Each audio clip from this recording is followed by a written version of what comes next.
আলাইকুম সুপ্রিয় দর্শক, ভারত বাংলাদেশের সীমান্তে একটা নতুন করে উত্তেজনা তৈরি হয়েছে। সেই উত্তেজনা কেন হয়েছে, কী কারণে হচ্ছে সবাই জানেন। কারণ ভারতের পশ্চিমবঙ্গে কয়েকদিন আগে একটা বিধানসভার নির্বাচন হয়েছে।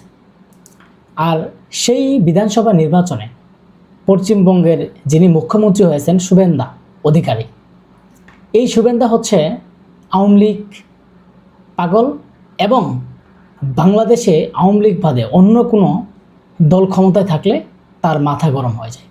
এবং তিনি হচ্ছে নরেন্দ্র মোদীর অধীনে, যে নরেন্দ্র মোদী গত 17টি বছর বাংলাদেশ থেকে অনেক সুবিধা নিয়েছে এবং বাংলাদেশের মানুষের অধিকার হরণ করেছে। এবং সেই আওয়ামী লীগকে, শেখ হাসিনাকে জোরপূর্বকভাবে ক্ষমতায় থাকার জন্য যত রকমের নীল নকশা তৈরি করেছিল এই শুভেন্দু অধিকারী এবং ভারত।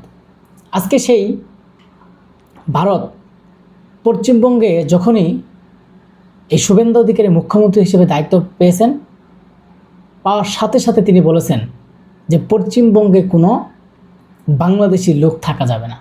এবং শুধু বাংলাদেশি না, যারা বাংলা ভাষায় কথা বলে, যারা মুসলিম, তাদেরকেও পুশিং করার জন্য বারবার চেষ্টা চালাচ্ছে।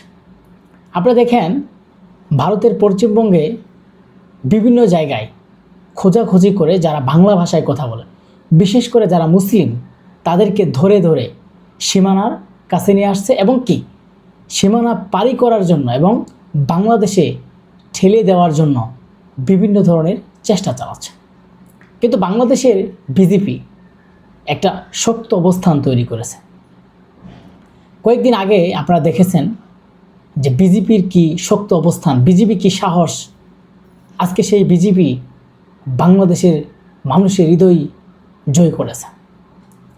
কয়েকদিন আগে ভারতের বিএসএফকে বারবারই হুঁশিয়ারি দিচ্ছিল, বারবারই হুমকি দিচ্ছিল, ধমকি দিচ্ছিল বাংলাদেশের বিজেপি। এবং বাংলাদেশের বিজেপি তাদেরকে দেখে একচুল পরিমাণও ভয় পায়নি। এমনকি বর্তমানে সীমানা প্রতিটা জায়গায় তারা একদম তাদের যে সঠিক দায়িত্ব সেটাই কিন্তু তারা পালন করছে। এমনকি তারা শক্তি সাহস দিয়ে সেখানে তারা দাঁড়িয়ে আছে যে তাদের জীবন থাকতে, বাংলাদেশে মানুষের জীবন থাকতে এবং সেই পুশিং করার কোনো সুযোগ নাই। এমনকি লগে লগে বিএসএফকে তারা কড়া জবাব দিচ্ছে এবং বিএসএফকে তারা হুঁশিয়ারি দিচ্ছে যে বাংলাদেশের বিজেপি কখনো ভারতের কাছে মাথা নত করবে না।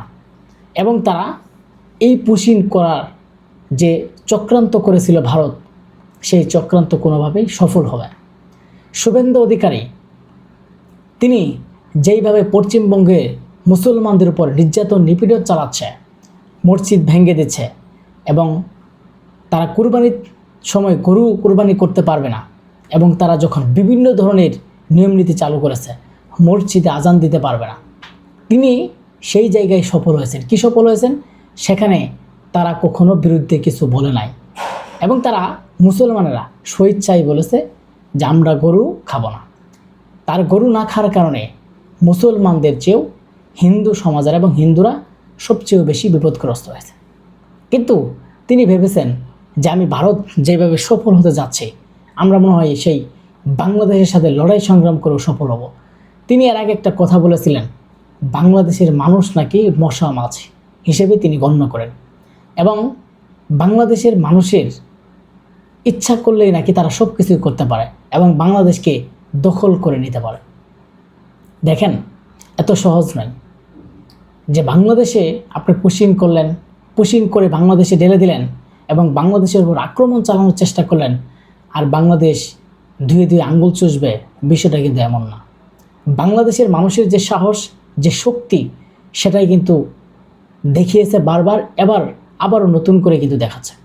আজকে বিজেপি সাথে সাথে সেই সীমান্তের যারা সাথে বাংলাদেশের লোক আছে, তারা কিন্তু সেই বিজেপির সাথে সাথে তারাও সেখানে দায়িত্ব পালন করছেন। তারাও সেই সীমান্তের পুশিং ঠেকাতে তারা অঙ্গীকারবদ্ধ। এমনকি আপনারা দেখেছেন যে ভারতের পশ্চিমবঙ্গে এমন কিছু কিছু কার্যক্রম চালাচ্ছে। একজন মহিলা সেই বাস দিয়ে তার আসামে বাড়ি এবং ত্রিপুরায় বাড়ি তারা সেখানে এই পশ্চিমবঙ্গে এসে চাকরি করে, কিন্তু যাওয়ার সময় তাকে বাংলা ভাষা বলায় এবং তিনি বাংলাদেশের মানুষের মতো চেহারা হয়, তাকে বলা হচ্ছে যে তিনি বাংলাদেশি। তাকে জোরপূর্বকভাবে তাকে বাংলাদেশে ঢেলে দেওয়ার জন্য চেষ্টা করেছিল। সেই মহিলা একদম স্পষ্ট ভাষায় বলে দিয়েছে যে তিনি শুধু পশ্চিমবঙ্গে এসেছেন তার চাকরির জন্য, তিনি বাংলাদেশি লোক না, তিনি ত্রিপুরা আসামের লোক। সেই জায়গায় ত্রিপুরা এবং আসামের লোক অনেক চাকরি করতে আসে। আজকে তারা এমনভাবে পুশিং করার চেষ্টা করছে, সেই পশ্চিমবঙ্গের গ্রামে গ্রামে গিয়ে ধরে ধরে যারা বাংলা ভাষায় কথা বলে, বাঙালি মানুষ দেখতে বাংলাদেশের মতো, তাদেরকে পুশিং করার চেষ্টা করছে। কিন্তু আজকে বাংলাদেশের বিজেপি সেটা শক্ত অবস্থান তৈরি করেছে। বাংলাদেশের বিজেপি শক্ত অবস্থায় পাহারা দিচ্ছে সীমানা, এবং তারা কোনোভাবেই যাতে পুশিং না করতে না পারে তার জন্য অঙ্গীকারবদ্ধ বিজেপি। এমনকি কয়েকজন সীমান্ত দিয়ে এবং বাংলাদেশে ঢেলে দেওয়ার চেষ্টা করেছিল। সে সময় বিজেপি গিয়ে একদম শক্ত অবস্থান তৈরি করেছে যে কোনোভাবেই তাদেরকে বাংলাদেশে ঢেলে দেওয়া যাবে না। তারা সেই বিএসএফের কাছে আবারও দিয়ে দিছে যে আপনারা কীভাবে এই আপনারা বাংলাদেশে পুশিং করার চেষ্টা করেন। কারণ বাংলাদেশের বিজেপি একটা কথাই বলেছে, যারা বাংলাদেশের লোক বলে তাদেরকে পুশিং করার চেষ্টা করেছে, তাদের ভোটার আইডি কার্ড, তাদের কোনো পরিচয়পত্র, তারা যে বাংলাদেশি এমন কোনো পরিচয় তাদের নেই। এখন তাদেরকে বাংলাদেশে ঢেলে ঢেলেই বাংলাদেশ মেনে নেবে এতটা সহজ নয়। বাংলাদেশে নতুন করে যাতে একটা উত্তেজনা তৈরি হয় এবং বাংলাদেশের মধ্যে একটা যেন উত্তেজনাকর পরিবেশ তৈরি করে সীমান্তের মধ্যে যেইভাবে হোক ভারতেরগুলো যেন পুশিং করা যায়, এরকম নানা ধরনের চক্রান্ত করছে ভারতের সরকার এবং সেই শুভেন্দু অধিকারী, এবং তার সাথে হাততালি দিয়ে তাল মিলাচ্ছে আওয়ামী লীগ। ওখানে বসে থেকে তারা একটা চক্রান্ত করছে যে যেইভাবে হোক বাংলাদেশের প্রধানমন্ত্রী তারেক রহমানকে যেভাবে হোক বিপদে ফেলার জন্য, এবং বাংলাদেশের মানুষজনকে যেভাবে হোক বিপদে ফেলার জন্য সেই আওয়ামী লীগের একটা নীল নকশা তৈরি করে সেই শুভেন্দার সাথে হাতে হাত মিলিয়ে যেইভাবে একটা বাংলাদেশের মধ্যে একটা ভয়ঙ্কর পরিস্থিতি তৈরি করা যায় তার জন্য তারা চেষ্টা চালাচ্ছে। দেখেন, আজ পর্যন্ত ভারত যত রকমের চেষ্টা, যত রকমের কিছুই করেছে, সব কিছুতেই তারা ব্যর্থ হয়েছে। তারা যতই শক্তিশালী হোক না কেন, বাংলাদেশের মানুষ কখনো ছেড়ে দেবে না। বাংলাদেশের মানুষ কখনো সেগুলো দিয়ে বহি করে না। আপনারা জানেন, বাংলাদেশের মানুষ রুখে দাঁড়াতে জানে, বাংলাদেশের মানুষ শক্তির সাহস দিয়ে তারা দাঁড়িয়ে যেতে পারে। এটা কিন্তু বাংলাদেশের মানুষ তারা দেখিয়েছে। এবং নরেন্দ্র মোদী যত ভালোই চেষ্টা করুক না কেন, এই বাংলাদেশকে তারা দখল করার জন্য, এই বাংলাদেশের মানুষকে বিপদে ফেলার জন্য, এই বাংলাদেশের যে সরকার তাকে বিপদে ফেলার জন্য কোনোটাই তাদের কাজ হবে না। সর্বশেষ আমরা দেখতে পারবো এই সরকার সবার ঊর্ধ্বে গিয়ে পৌঁছে গেছে।